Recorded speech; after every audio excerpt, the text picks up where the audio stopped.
Existe un elemento particularmente inquietante en los crímenes cometidos por adolescentes, no porque sean más atroces que los de los adultos, sino porque destruyen la noción idealizada que solemos tener de la juventud como una etapa ajena a la maldad. Sin embargo, la evidencia demuestra que la maldad también puede florecer en personas muy jóvenes, a menudo con un nivel de crueldad escalofriante.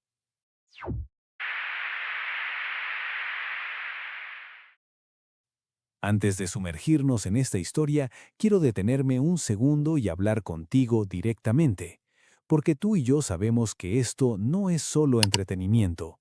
Esto es mirar de frente lo que el ser humano es capaz de hacer. Y a veces duele, a veces incomoda, pero aquí, en este canal, no le huimos a lo oscuro, lo enfrentamos juntos.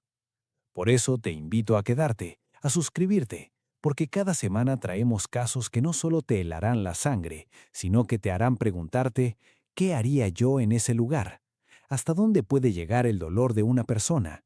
No es morbo, es entendernos. Así que si eso resuena contigo, dale clic a suscribirte, activa la campanita y quédate conmigo, porque esta historia es de las que duelen en el alma. Krista Gale Pike tenía apenas 18 años cuando ejecutó uno de los actos más sádicos y gratuitos registrados en la historia criminal reciente de Estados Unidos. Al hablar de sadismo, no me refiero a un arrebato de ira momentáneo, sino a un ritual prolongado que duró más de 30 minutos. Una mente que saboreó cada instante con una frialdad absoluta. Una joven que conservó un fragmento de tejido del cráneo de su víctima como si se tratara de un objeto coleccionable.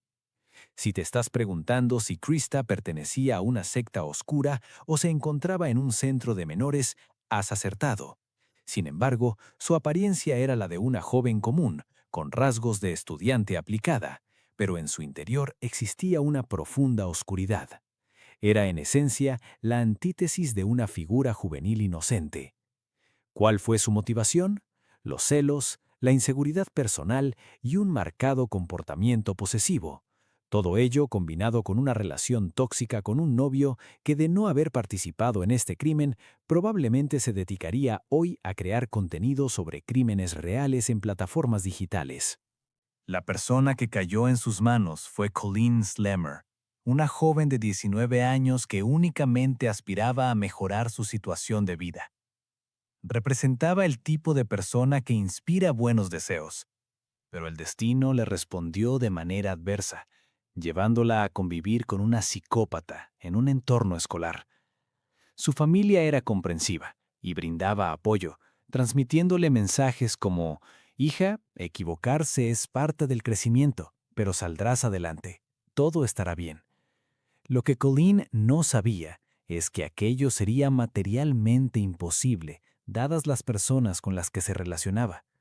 Una cosa es equivocarte con tu primera pareja sentimental, y otra muy distinta es vincularse con individuos capaces de conducir a alguien a la muerte. Lo que le hicieron a Colleen constituyó una masacre absoluta. Si crees que estoy exagerando, te invito a conocer el estado en que dejaron su cuerpo.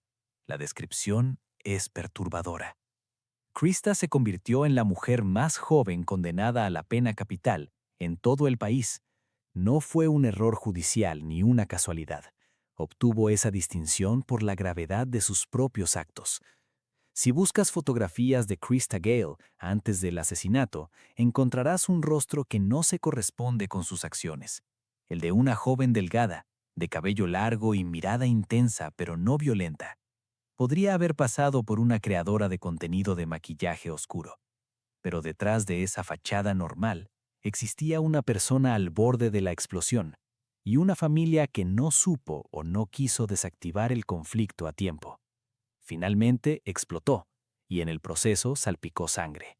Krista nació el 10 de marzo de 1976 en West Virginia, en el seno de una familia profundamente disfuncional. Su infancia no generó lástima, sino temor. Su madre, Carissa, era una adolescente cuando la dio a luz, inmadura, emocionalmente inestable, más interesada en sus propios conflictos que en la crianza de su hija.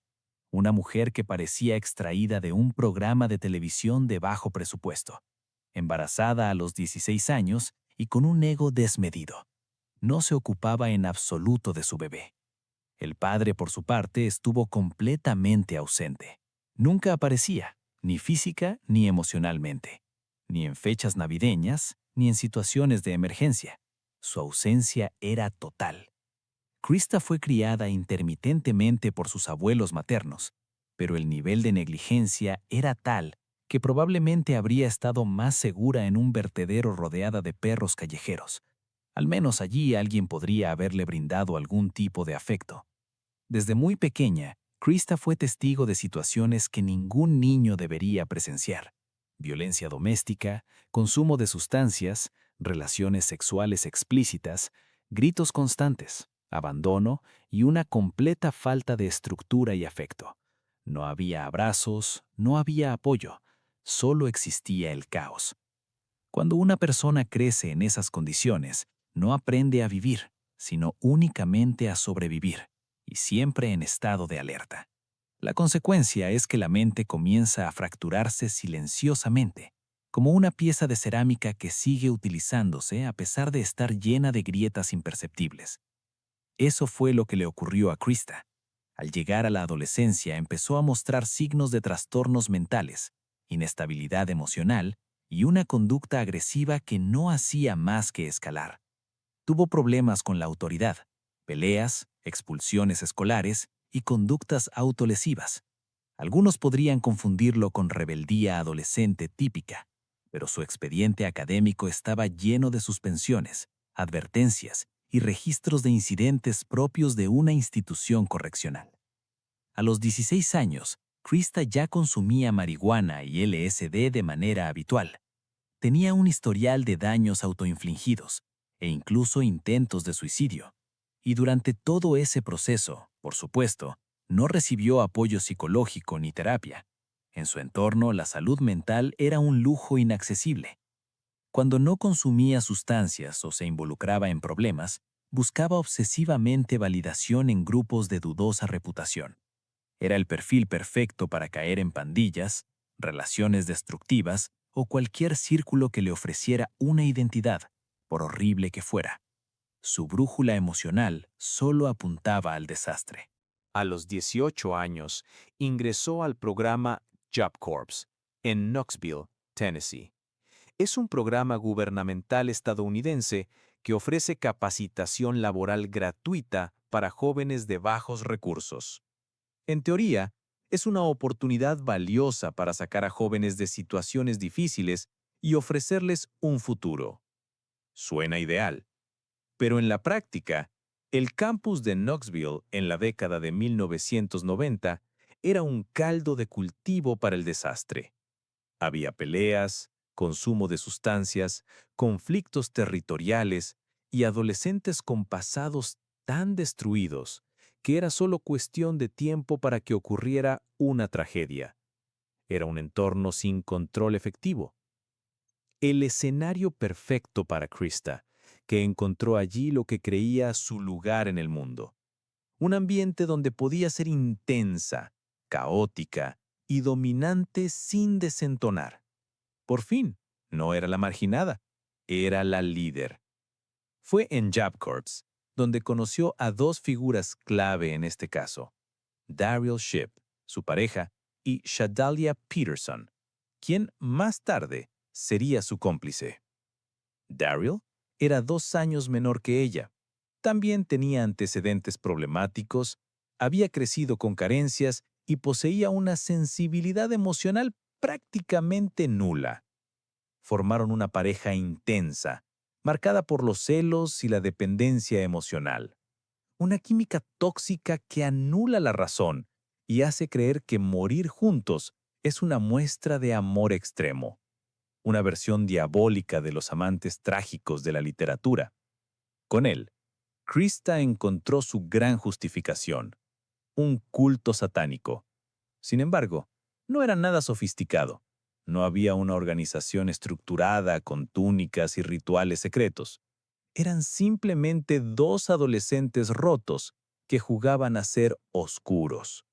Leían libros sobre ocultismo, veían películas e interpretaban el satanismo como una guía para controlar, dominar y, sobre todo, infligir dolor como una manifestación de poder. Era un satanismo de baja calidad, con rituales improvisados y velas baratas. Krista utilizó esa estética como una máscara para esconder su propia furia interna.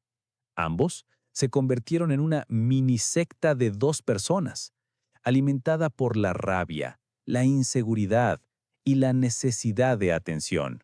Una relación que era esencialmente una bomba sin seguro. Cuando Colleen Slammer llegó al programa, todo ese veneno encontró un objetivo. Colleen, de 19 años, era una nueva estudiante que había llegado con esperanzas genuinas de mejorar su vida, alejarse de los problemas y encontrar una vía para salir adelante.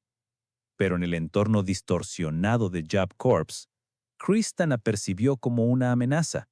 ¿La razón? Según Krista, Colleen coqueteaba con Daryl. Todo este horror ocurrió por un supuesto interés romántico. Dado que Colleen representaba un peligro, Krista consideró legítimo eliminarla. Y así, con esa lógica profundamente enferma, comenzó a gestarse el homicidio más sádico cometido por un adolescente en la historia criminal de Estados Unidos. Todo porque alguien no supo decir, «Disculpa, ¿podemos hablar un momento?». El 11 de enero de 1995, Krista empezó a hablar abiertamente sobre su plan. «Voy a matar a Colleen. Será un sacrificio para aumentar nuestro poder. Quiero sentir cómo sufre». Algunos lo tomaron como una broma de mal gusto, una más entre sus excentricidades, pero en realidad era una declaración de intenciones que debería haber activado todas las alarmas, solo que en Job Corps las alarmas llevaban años sin funcionar.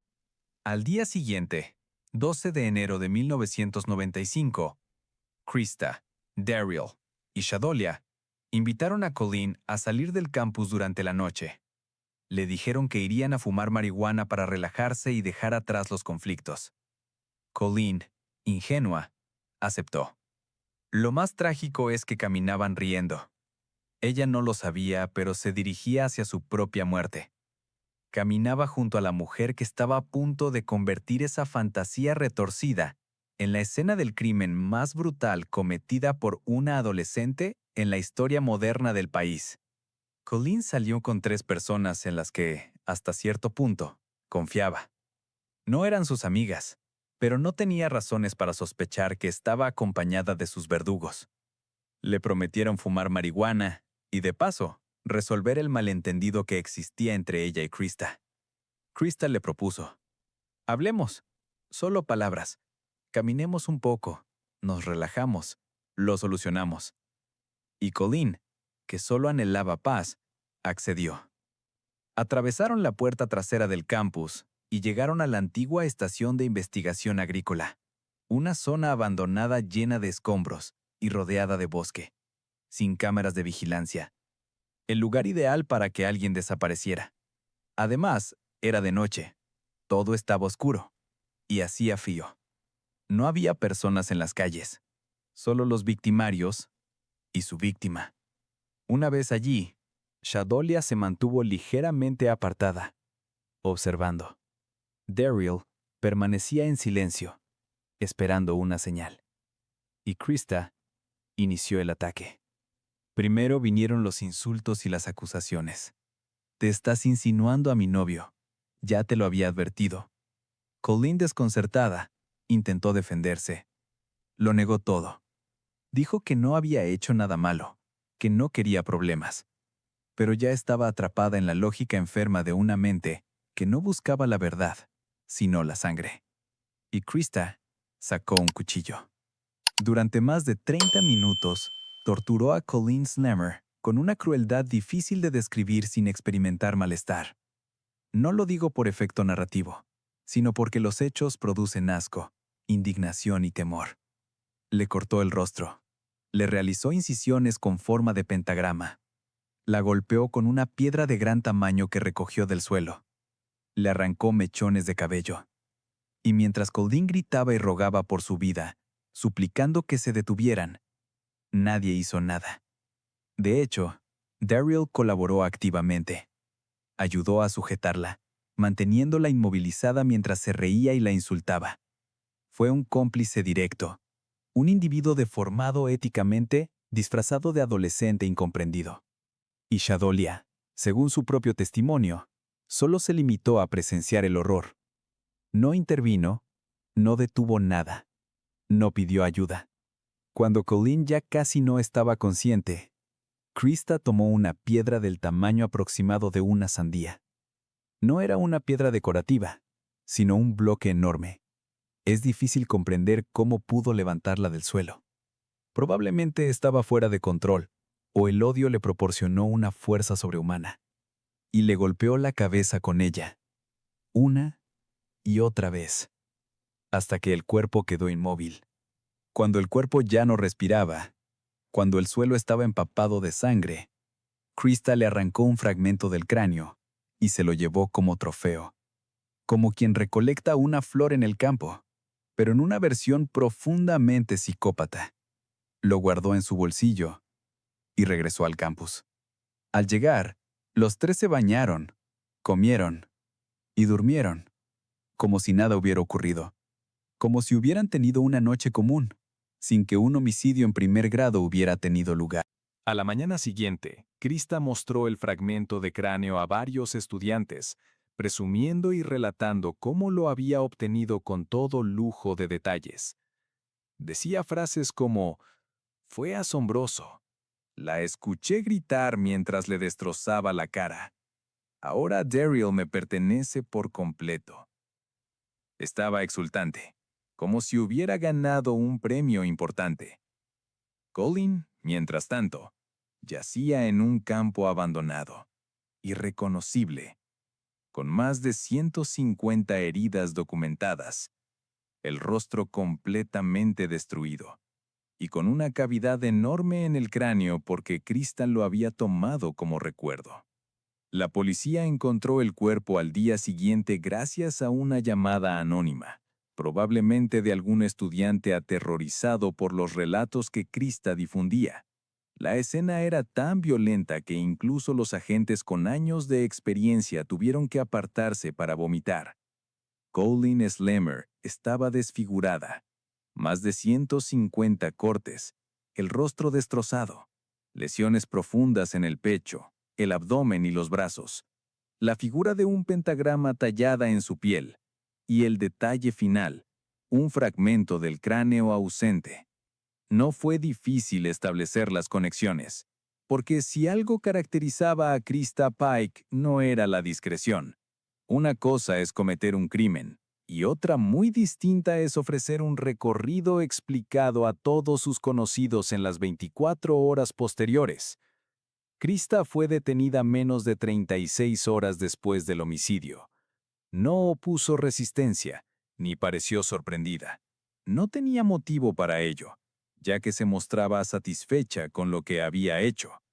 Cuando las autoridades registraron sus pertenencias, hallaron el fragmento de cráneo envuelto en una camiseta. También encontraron la piedra utilizada para golpear a Colleen, con manchas de sangre y huellas digitales. Todo estaba allí, todo lo necesario para cerrar el caso antes incluso de interrogarla. Pero cuando se sentó frente a los investigadores, Krista confesó todos los hechos. El interrogatorio quedó grabado en video y constituye una muestra de frialdad emocional. Sí, lo hice. Sí, le corté la cara. Sí, Daryl me ayudó. No, no me arrepiento. Fue divertido. Ella rió varias veces en momentos completamente desconectados de cualquier emoción humana, como si el horror fuera un recuerdo agradable en lugar de una masacre. El fiscal del caso declaró posteriormente: «Fue la declaración más escalofriante que he escuchado en toda mi carrera». El juicio contra Krista Gale Pike comenzó en marzo de 1996, un año después del crimen. La defensa enfrentaba una tarea extremadamente difícil. ¿Cómo defender a alguien que confiesa todo con tanto entusiasmo y que además conservó el cráneo de su víctima como un amuleto?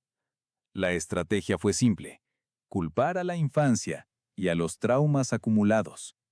Y es importante señalar que esos traumas eran reales. Los informes psicológicos presentados por la defensa documentaban daños neurológicos, antecedentes de abuso, una madre negligente, ausencia de figura paterna, exposición constante a violencia, consumo de sustancias y abandono emocional. El problema es que nada de eso justifica ni mitiga lo que hizo. El dolor no es una excusa válida para desmembrar a otra persona. Los testigos del campus declararon uno tras otro. Nos contó todo. No parecía afectada. Se reía mientras hablaba de cómo gritaba Colin. A mí me enseñó el cráneo, dijo otro, casi como si se sintiera especial por ello. La defensa intentó una última estrategia: la inestabilidad mental. Presentaron un informe que sugería que Krista padecía trastorno límite de la personalidad con tendencias psicóticas, desregulación emocional y comportamiento impulsivo. Pero el jurado no aceptó ese argumento. Consideraron que una persona puede tener un trastorno mental, pero eso no la lleva a conservar un hueso humano en su mochila y a exhibirlo en el campus escolar. El veredicto fue contundente: culpable de asesinato en primer grado con agravantes. Y la sentencia fue histórica: la pena de muerte. Krista Gale Pike se convirtió en la mujer más joven condenada a la pena capital en Estados Unidos en más de 100 años. Tenía solo 20 años. Darrell Shipp, su pareja y cómplice, fue condenado a cadena perpetua sin posibilidad de libertad condicional. Shadolia Peterson, que no participó directamente, pero fue cómplice por omisión, recibió una condena reducida de 6 años. 6 años por no intervenir. Esto demuestra que la pasividad y el silencio también tienen un costo legal significativo. Sin embargo, la historia no termina allí. Años después de ser condenada, cuando los titulares de los medios ya se habían enfocado en otros crímenes, Krista Pike volvió a ocupar el centro de atención. ¿La razón? Intentó fugarse. No se trató de una huida improvisada al estilo de romper una ventana y correr en pijama por el bosque.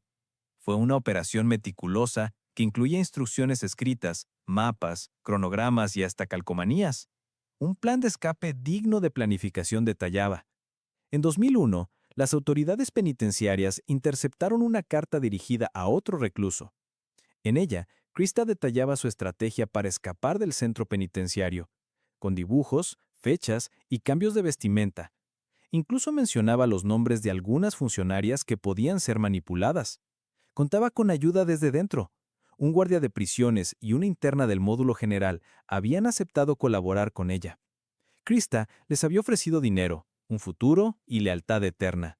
No es comprensible cómo se puede prometer algo así desde una prisión, ni quién desearía compartir un futuro con esta persona. Afortunadamente el plan se derrumbó antes de comenzar. La carta fue interceptada, los implicados fueron detenidos, y Krista fue trasladada a un régimen aún más restrictivo. Si te preguntas si le afectó el fracaso del plan, te contaré lo que hizo. Volvió a reírse en la cara de todos. Dijo frases como: bueno, si van a ejecutarme, al menos que sea por algo. No me arrepiento de haberlo intentado, no soporto esperar. Krista lleva casi 30 años aguardando su ejecución. La sentencia se ha retrasado por múltiples apelaciones, recursos legales y cambios en la legislación del estado de Tennessee. Una condena a muerte no implica una ejecución inmediata, sino décadas de trámites, audiencias y recursos legales. En el caso de las mujeres, existe una especial reticencia a aplicar la pena máxima. Aunque la ley establece igualdad ante la justicia, las mujeres en el corredor de la muerte siguen siendo una excepción mediática. Durante todo este tiempo, Krista ha tenido la oportunidad de escribir, hablar con la prensa e incluso mencionar cómo es que estudia la presencia de voz. Ha recibido decenas de admiradores y admiradoras, regalos y hasta propuestas de matrimonio. La próxima vez que alguien intente justificar un crimen diciendo que el responsable era solo un adolescente y que no medía sus actos, recuerda la fotografía del cráneo de Colleen. Recuerda el estado en que quedó su cuerpo. Y pide a esa persona que repita esa afirmación después de conocer los hechos. Colleen Slemmer solo deseaba mejorar su vida. Solo anhelaba paz y se encontró con una tormenta con forma humana. Su único error fue confiar en las personas equivocadas. Krista Gale Pike, esa joven de rostro atractivo y mirada intensa, sigue esperando en el corredor de la muerte, sonriente, sin arrepentimientos. Porque para ella, aquella noche de enero de 1995 no fue una masacre, fue un entretenimiento. ¿Y tú? ¿Qué opinas? ¿Crees que Krista Gale Pike debería haber sido ejecutada ya? ¿O prefieres que se pudre en la cárcel toda la vida? Te leo en los comentarios. Ah, y si llegaste hasta aquí, significa que te gusta el contenido real, sin filtros, así que ya sabes. Suscríbete si no lo has hecho todavía. Comparte este video con alguien que crea que los adolescentes no pueden ser monstruos. Y dale like si no quieres perderte el próximo caso. Nos vemos en el próximo video. Cuídate. Y no confíes tan fácilmente.